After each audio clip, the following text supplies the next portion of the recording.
Forever yours. Same I, same E, same everything. Same everything. Wait a minute. Catch it. Listen, but here's what's funny though. Y'all could Google it. Y'all could just Google Kim's handwriting and it pops up. It's like the exact same. All you gotta do is just Google Kim's handwriting. Oh, I got that for you. It's easy. Like, oh, they gonna say, oh no, we have an expert saying that this is not Kim's. It was forged, right? Here go Kim. So if it's forged, then that means the whole contract is void, right? And that means that we all sue everybody. Santa Barbara sex, Kimmy. This is her on mine. Now the judge is what all I want the judge to do is ask to see a copy of her contract, because her contract's gonna state the same, because we signed the same thing and we got the same amount of money. The $5 million you'll never be able to find, because that's a lie.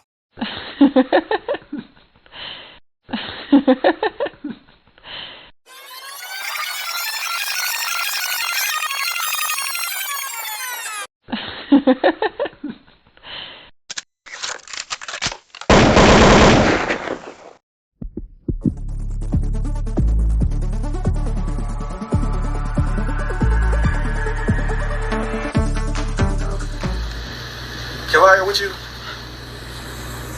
What? ACT, did you see this? Look, if it ain't official Dana J, Levi for Kelly, Primadonnanews, I don't even want to see it.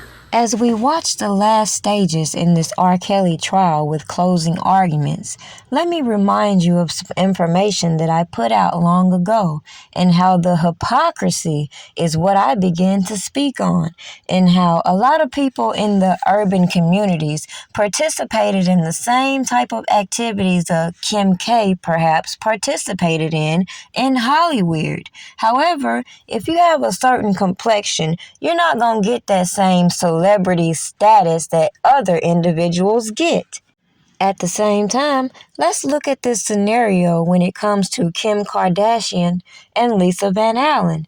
When it comes to Lisa Van Allen giving us this story of how she engaged with the minor, but then trying to sugarcoat the fact that she was under the impression she was a year older, and all of these celebrities are so quick to gravitate toward her story and not be giving her the side eye, when common sense should have obviously signaled, if you consider the fact that these people have done a lot of maneuvering to retrieve these copies of videos, copies that have been reproduced, manufactured, put all over the internet, as the government built a case talking about how Robert Kelly exploited these minors and doesn't want to focus on how all these career criminals capitalize off of exploiting criminal activities. Now, the first red flag was, if anybody was familiar with the topic at hand, people would have immediately thought back to the first trial, and even when other alleged evidence was thrown out.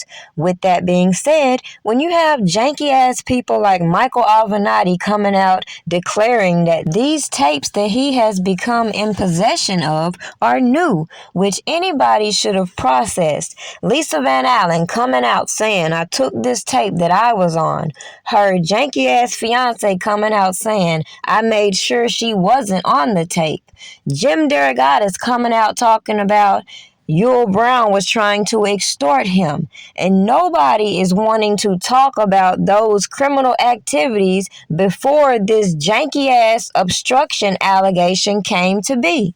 But I'm supposed to believe this is about protecting black women and black girls when I see prosecutors dishing out immunity deals for people who they say are disgraced in their own words, and yet I'm supposed to take serious their testimonies. Make this shit make sense. Now, it's funny that these prosecutors would sugarcoat the fact that these girls are all over the place with their ages and bypass how they came to the public to shape this narrative, how he was preying on these minors. Then they want to use a whole extortion plot in order to build an obstruction case, when common sense should tell you the specific tape in question that Lisa Van Allen said she took is not the tape they claim they saw in the court. So with that being said, either A, somebody else need to come out and say they took a tape, or B, we need to see the manipulation and how a lot of these people fabricated and manufactured a lot of these scenes that they showed to other individuals that had them feeling like they were the ones on the tape. If you think about the testimony, why are so many of these accusers claiming credit for being on this tape and they don't have the visual depictions to prove that?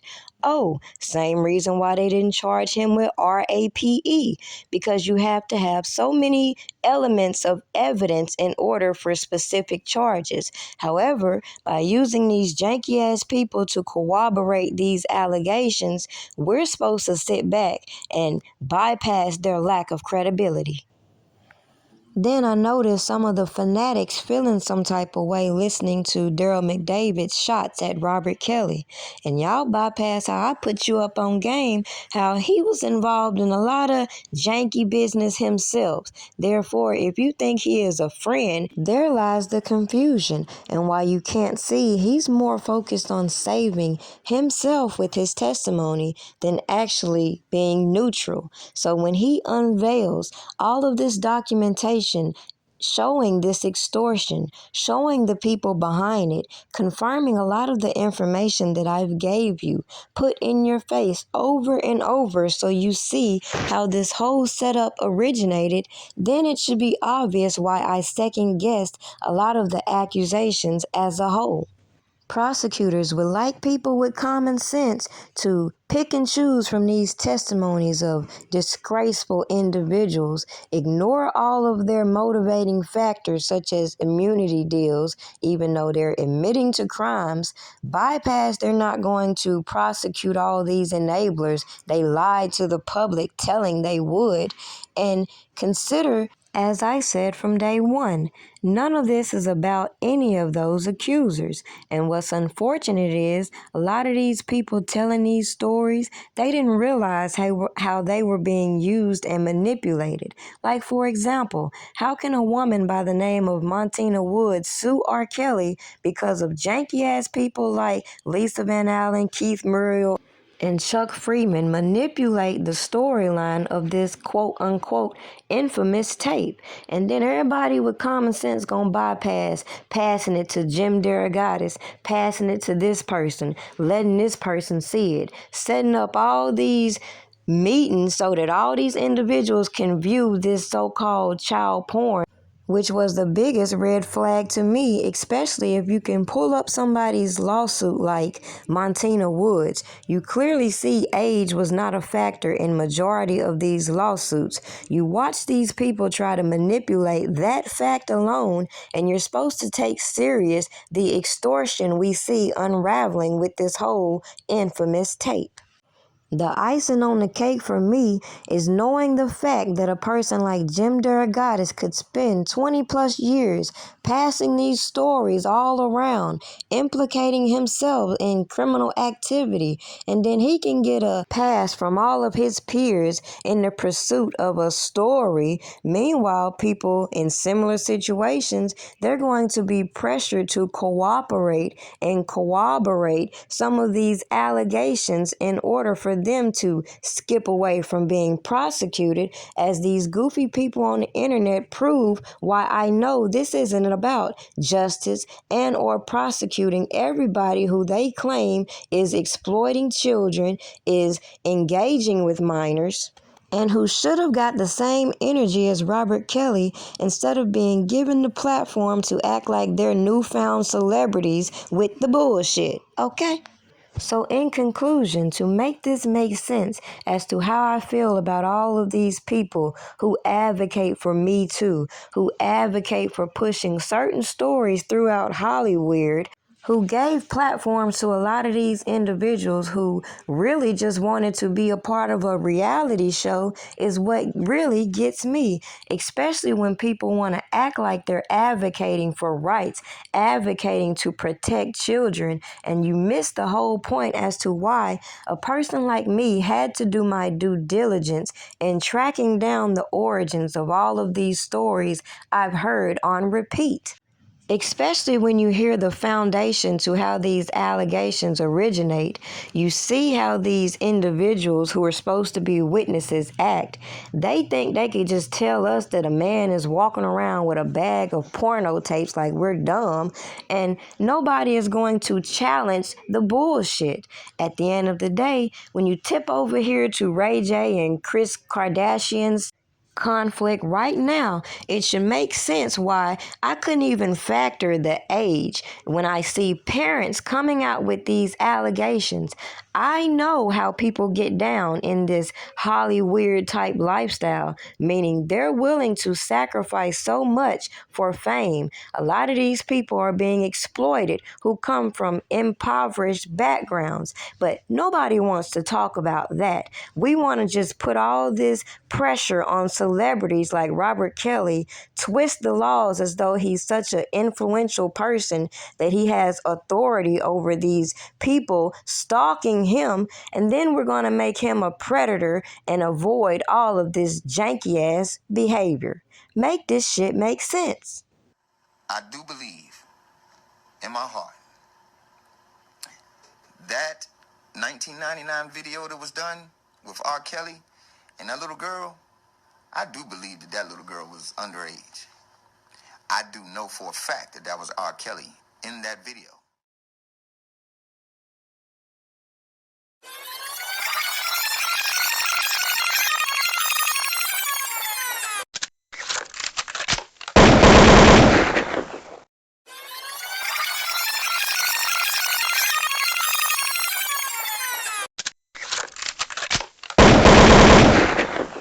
The minute I began to recognize the deception on these platforms and how individuals who claim to have so much respect for a person like Barry Hankerson also grant an interview in which he admits to being at an alleged wedding ceremony between Hankerson's niece and Robert Kelly is what made me look at a lot of these people with the side eye as they continuously came on here planting false narratives, pointing the direction and your attention to people who had nothing to do with all these stories these people came on platforms telling, giving the feds ammunition to build their janky ass case. So in conclusion, after reviewing everything that I've researched, paid attention to these testimonies, and observed the allegations from the indictment, it should be obvious why the prosecutors failed to prove that Robert Kelly obstructed justice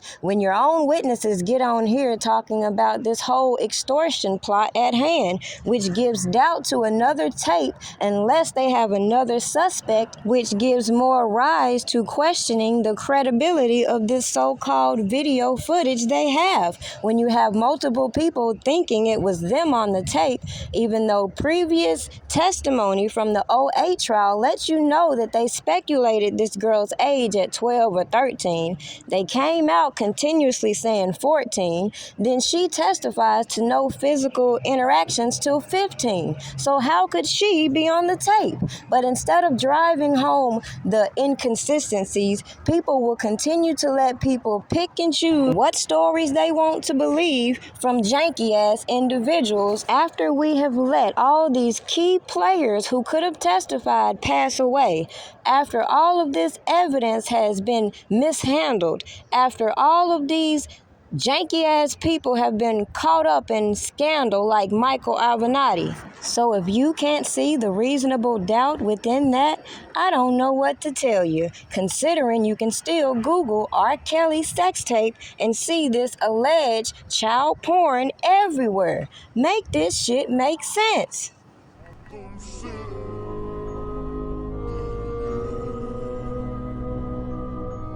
City of justice, yeah, a city of love, a city of peace, every one of us. I want to send a message to the enablers of Mr. Kelly, to the agents and the managers and the attorneys and the others who stood idly by and looked the other way and turned a blind eye while teenage girls were sexually assaulted for over 2 decades. I will not rest until each of you is brought to justice.